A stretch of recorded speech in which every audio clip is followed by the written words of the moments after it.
Welcome to Building Programs, Building Brains, Diversity, and English Language Development for Grades Kindergarten to 8. This training was developed by BOSNet in partnership with UMass Boston, with funding from the Massachusetts Department of Early Education and Care, and brain building is in progress. At any time, you can hover over any of these logos to learn more.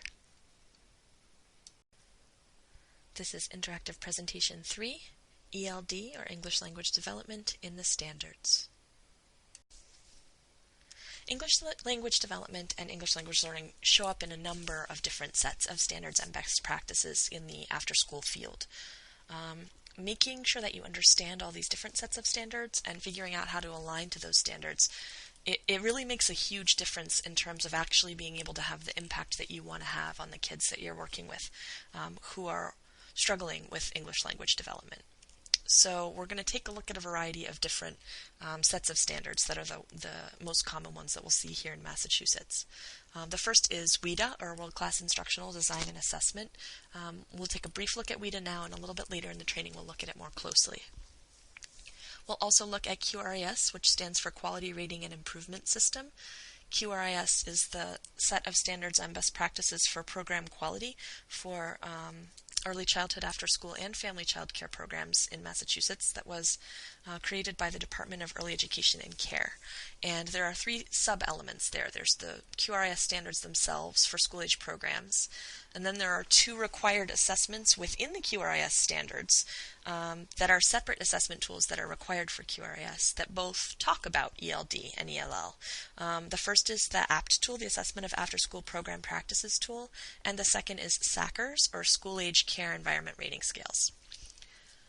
We'll also be looking at the Massachusetts Curriculum Frameworks, the ELA standards. That's the standards that are used by the public school systems in Massachusetts to determine what kids should be learning at what grades. We'll be looking at how English language development fits in with Universal Design for Learning, or UDL. And then we'll also, a bit later in the training, be looking at English language development and how it connects to thematic curriculum and project-based learning. So those are the different sets of standards and best practices that are covered throughout this course. WIDA, or World Class Instructional Design and Assessment, is a tool for supporting English language development in children, primarily English language learners. And it looks really closely at how kids, or people in general, but particularly kids across the spectrum of elementary, middle, and high school, grades K to 12, learn and develop language skills. It's a really wonderful tool, and we'll be taking a lot closer of a look at it a bit later in the training. But some basic ideas to understand about WIDA. Firstly, it divides language into two categories, receptive language and expressive language. Receptive language is the ways that you take in information through language, the ways that you learn. So that includes listening and reading, which are the ways that we use language to absorb information from outside, and receive it, which is why it's called receptive. And then expressive language is ways that we use language to communicate or express ourselves to other people. And that includes speaking and writing, which is how we take our ideas and we put them out into the world or express ourselves. It's a really helpful perspective. WIDA also divides language into 5 different standards, which is what they are called in WIDA. And what they mean by standards is different areas of language or types of language that we need to use.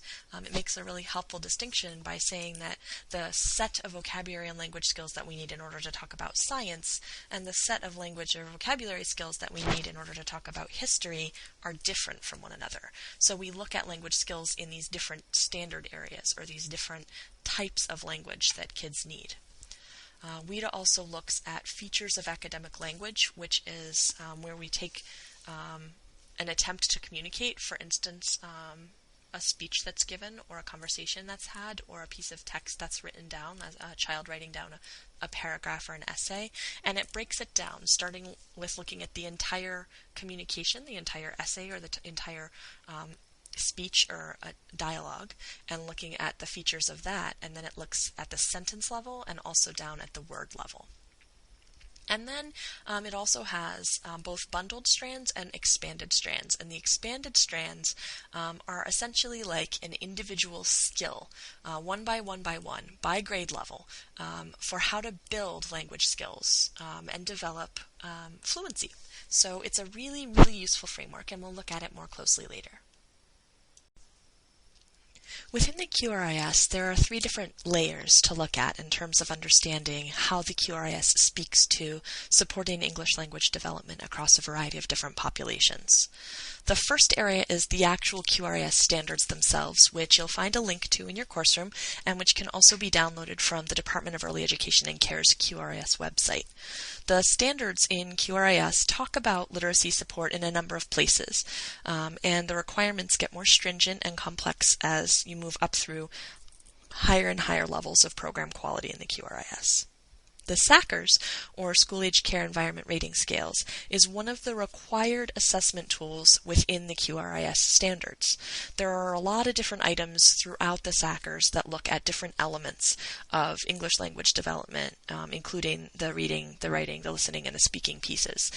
They include pieces like the communication between children and adults, the interactions between peers, the literacy support that's available in the program, books and materials in the space design itself, the schedule, and the literacy piece of that schedule and how they look. So it's really worth taking a look at. And then the APT, O, and Q are also required assessments in the QRIS.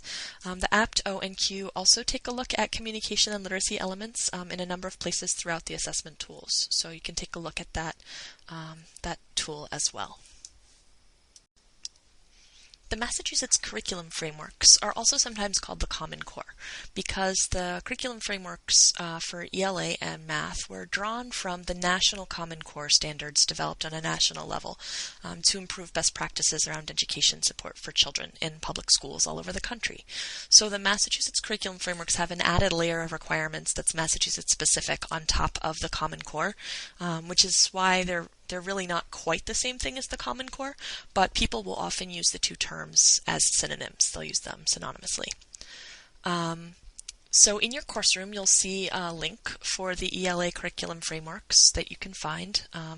And then you'll also see a link for the PTA guides, the Parent-Teacher Association guides, which were created. They're great, actually. They were created by the National Parent-Teacher Association to summarize grade by grade by grade what the new learning expectations in math and English language arts are for each grade. And they're available in English and Spanish. I strongly encourage you to take a close look at them because they're very, very helpful.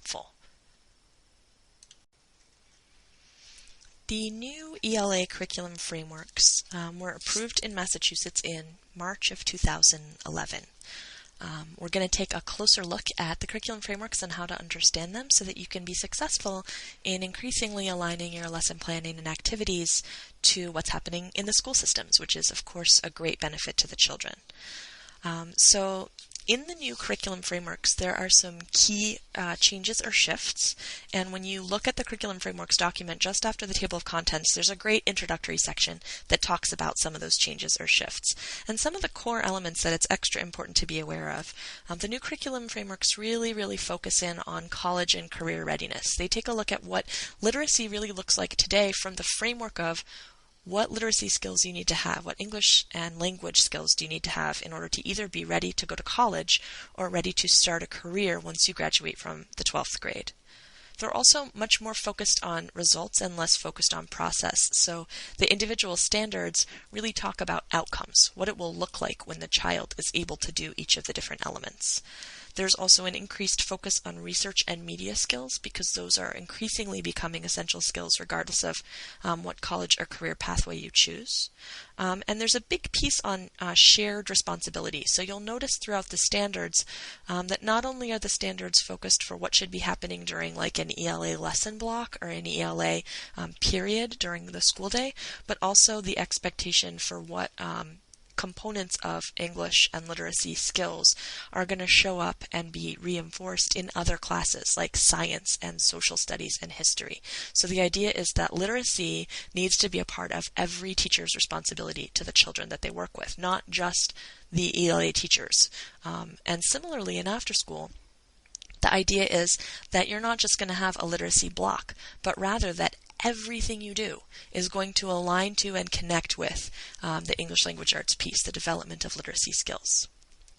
So this is the table of contents for the ELA curriculum frameworks. And if you look at the table of contents, you'll notice that it's divided into the pre-K through grade 5 section and then the grades 6 through 12 section. And then with each of those two sections, you'll see there are what are called strands. So the strands are sort of different broad competency areas that the standards are divided into. And so you'll see that the strands are reading, writing, speaking and listening, and then language skills. And for the grades 6 to 12, there's even a focus on how those things look different in ELA classes versus in the other subject area classes. We're also going to take a closer look at the standards in particular. So here is a page from the curriculum frameworks. It's from the pre-K to 5 section, and it's the first page of the speaking and listening standards. So you'll see here how we have at the top on the left where it says Speaking and Listening Standards, grades pre-K through 5, and then it's got a column for each of the first 3 grades. If you turn the page, you would see grades 4 and 5. So here you can see grade 1 students is the first column, grade 2 students is the second column, and grade 3 students is the third column. And just below that in this gray bar here, where the highlight is appearing, you'll see where it says comprehension and collaboration. So that is the first skill area within this strand, the speaking and listening strand for pre-K to 5. So within that area, then there are the individual standards themselves. So for instance, if we were looking at comprehension and collaboration for grade 3 students, there's a highlight now appearing and blocking so you can see what the standards for comprehension and collaboration for grade 3 students would look like within speaking and listening. They're right here. If you were going to try to identify this standard by number, which is a really important thing to be able to do because you want to be able to label your lesson plans to say which curriculum framework or curriculum frameworks standards they're connecting to. What you're going to do is first you need the strand code. So a highlight has appeared in the top right corner of this page where you see a 2-letter code. Sometimes it's going to be 1 letter, sometimes it could be 3 or more letters, but the strand code is always going to be in the top right corner of every page, and that is the first part of the label. The next part of the label is going to be the grade that you're looking at. So here you see a highlight appearing for grade 3 to show you we're looking at grade 3. And then if you were looking at standard 1B, which is now highlighted, you would have the 1 and the B show up. So for this highlighted text here, the standard that you would have would be SL.3.1B. So first it's the strand code SL, then a dot, and then the grade column that you're looking at, grade 3, and then a dot, and then the standard number, and sometimes there are letters as well if there are subpoints like in standard 1. So in this case, the one that's highlighted is 1B. Okay, so let's check and make sure that made sense to you. Here is a sample of a standard that's highlighted. You see the little yellow highlight. So looking at that standard, how would you label that highlighted standard? There are 4 choices here. You can click on the choice that you want to guess and then click the submit button. If you're looking at this and going, oh my gosh, what the heck, you can also click the go back and review previous slide link at the bottom right hand corner to sort of go through that process of understanding how you would label a standard one more time.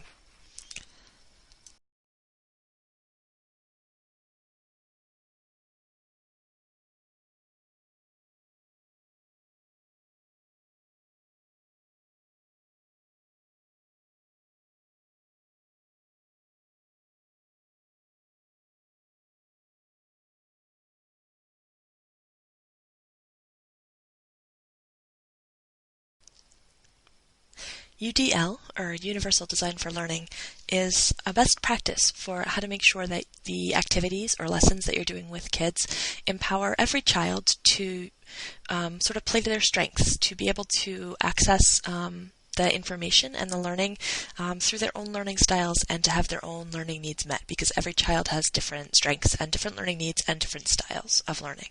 The first of the 3 strategies for UDL is representation. And representation focuses on making sure that you're giving information to kids in a lot of different formats and through a lot of different types of media, making sure that they have visual, auditory, and tactile kinesthetic experiences. They're moving around, they're trying stuff, they're seeing stuff, hearing stuff, looking on the internet, looking in newspapers, looking at the world, and learning through so many different approaches, as many as possible. The second is action and expression.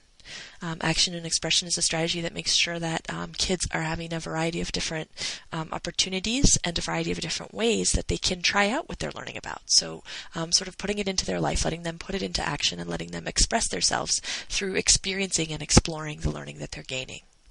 And the third strategy is called engagement, and it focuses on making sure that kids get as many different choices as possible of different ways that they can connect the learning with their own personal interests, as well as letting them experience autonomy, letting them kind of take it to their own place and apply it in their own ways. In addition to learning about WIDA later on in this training, you'll also be learning more about thematic curriculum and project-based learning. These strategies really help to bring together the universal design for learning concept, the curriculum frameworks, and some of the other standards and best practices that we've already looked at. So it really helps to enhance English language development and learning across a variety of different populations, and we'll look more closely at how to use thematic curriculum and project-based learning just a bit later in the course. Let's see what you've learned. Check all that apply. Which of the following are QRIS required assessments?